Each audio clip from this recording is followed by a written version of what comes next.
Hello friends, તો આજે આપણે બનાવીશું મસાલો. તો મસાલાનો બિઝનેસ આપણે ચાલુ કરીએ છીએ.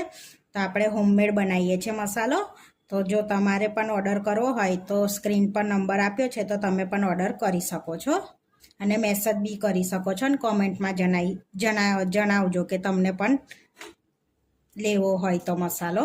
તો આપણે ઘરેથી પહેલાં સ્ટાર્ટ કરીએ છીએ ને આપણે ઘરે ટેસ્ટ કરી ચૂક્યા છે. તો પંજાબીમાં પણ ચાલી શકે છે આ મસાલો, અને કોઈ પણ દાળ શાકમાં પણ આ મસાલાનો યુઝ કરી શકીએ છીએ આપણે. તો અત્યારે આપણે થોડોક બનાવીએ છીએ, તો જેમ ઓર્ડર આવશે એમ આપણે વધારે બનાવીશું મસાલો.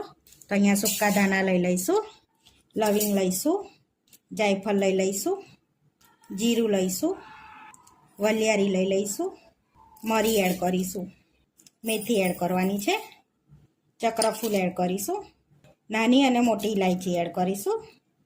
હવે તજ એડ કરીશું, આપણે તજના ટુકડા. અહીંયા સૂકા મરચાં એડ કરીશું, જાવેત્રી એડ કરીશું. તો અહીંયા તમાલપત્ર એડ કરીશું, કડી લીમડો એડ કરીશું આપણે. હવે આ બધા મસાલાને આપણે રોસ્ટ કરી લઈશું. હવે આપણે ધીમા તાપે આ બધા મસાલા આપણે શેકી લેવાના છે. તો આપણા મસાલા શેકાઈ ગયો છે, આપણો મસાલો શેકાઈ ગયો છે. હવે ઠંડો થવા દઈશું. તો મસાલા ઠંડા થઈ ગયા છે, હવે આપણે પીસી લઈશું. તો મિક્સરના બાઉલમાં એડ કરી દઈશું બધા મસાલા આપણે. હવે કાશ્મીરી લાલ મરચું એડ કરીશું, હિંગ એડ કરીશું, આમચૂર પાવડર એડ કરીશું, થોડું મીઠું એડ કરીશું, હળદર એડ કરીશું, સંચર એડ કરીશું,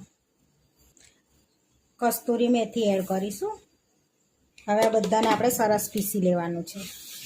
આપણે મસાલાને પીસી લીધો છે સરસ એવો. હવે બાઉલમાં કાઢી લઈશું.